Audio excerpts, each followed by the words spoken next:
Hey everyone, welcome back to Patty Boy's Grill. As you can see though, we're not actually outside at Patty Boy's Grill, we're in Patty Boy's kitchen, or Patty Boy and Luann's kitchen. Anyway, I'd like to welcome you here to the beginning of our rib series. So what we're going to do is we're going to do 3 different types of ribs, and we're going to spread it out over the course of 3 different shows. But this first show is the introduction, and we're going to start with some of the rubs and the sauces and the mops that I use and talk a little bit about them.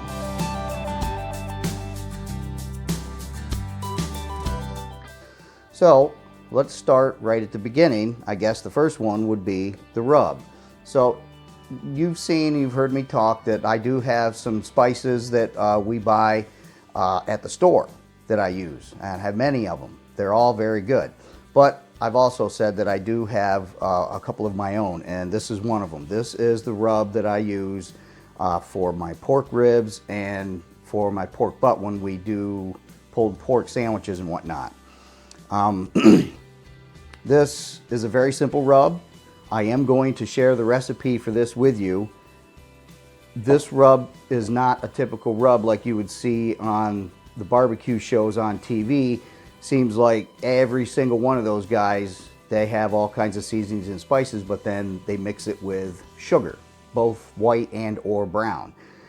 My rub has no sugar at all on it. So here's my thinking. This is the reason for that. I'm very interested in making the people that I cook for happy, family and friends.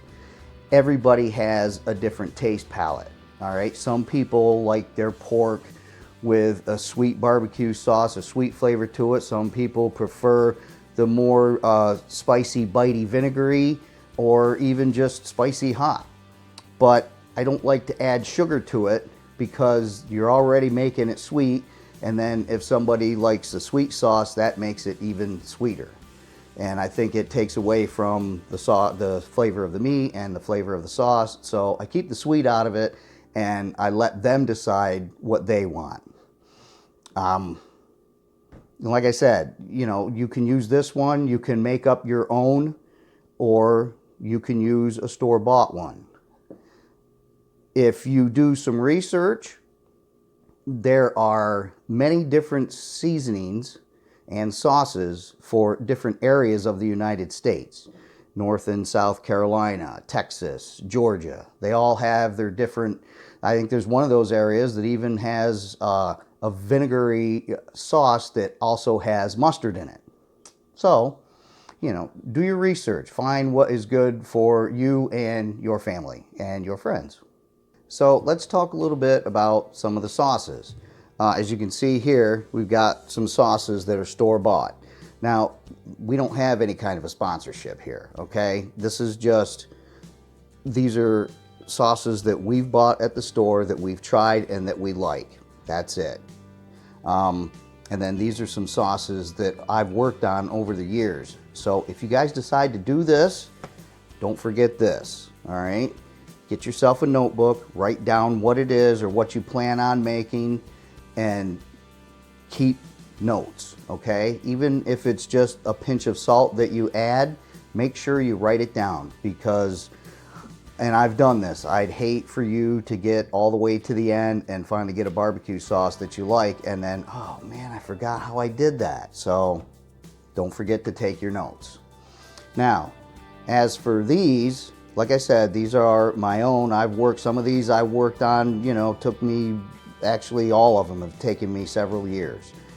So, what we're going to start with, the very first ribs that we're going to talk about are going to be, they're technically not even ribs. They're called country spare ribs, and they're actually cut from the back portion of the front shoulder.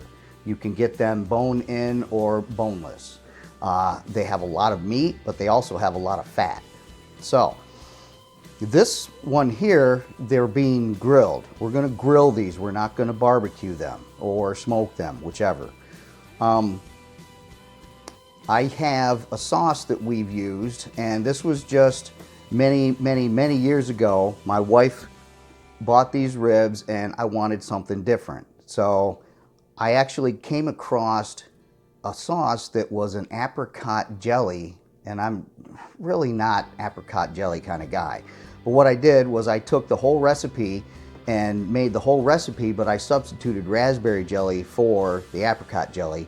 And it turned out that this has actually been an Applegate favorite for many, many years. They love it. So, having said that, I'm going to tell you this. I just said that we use jelly in it, okay? Jelly has a lot of sugar, all right? And we're taking these ribs and we're grilling them. So when you grill them, you're at a much higher temperature. Sugar, all the sugar that's in jelly, sugars burn at about 265 degrees. So if you put this sauce, this raspberry sauce, on your ribs and start grilling, by the time your ribs are cooked, your jelly, your sauce is going to be burned and it's not going to taste very good. So, and you'll see, because, you know, I'm going to explain that to you as we're cooking them. But what we'll do is we will start the ribs with a little bit of seasoning, and then when they're just like a minute or two from being done, then we put some of the raspberry sauce on it, and we reserve some of the sauce back so you can cut a piece off and dip it in it. So, and again, like I said, you'll see all that. So these here, I'm not going to give you the recipes for these, okay? What I'm going to do is I have a recipe for a barbecue sauce that is a basic bare bones starter, okay? It's not hot or spicy or vinegary. It's just a basic barbecue sauce. So you can take that basic barbecue sauce and start adding whatever you want to add to it. Some vinegar, some fruit, some seasoning, a little bit of heat, a lot of heat, whatever you want to add. I'll give you this recipe and you can take it and make it your own. So there you go. All right, guys. So let's talk about the mops now. So we've talked about the rubs and the sauces. Let's talk about a mop. Okay, what's the mop? Looks just like a mop, doesn't it? It's about 13 inches long, 14 inches long.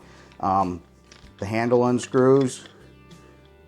You get done with the mop, you just rinse it off, soak it overnight in water, wring it out, hang it up, dry it, ready for the next one. This one here came with this, and five other mops for $9.99 on Amazon. So, what do we do with the mop? A mop sauce is usually a very vinegar-forward sauce, very watery. It's not thick like your barbecue sauces. It's very watery. And what you do is when you dab it on your meat, the meat will, the smoke will be drawn to the meat with that vinegar liquid on there, and then it works with the seasoning or your rub to help make a little flavor seal or a little kind of crust on there.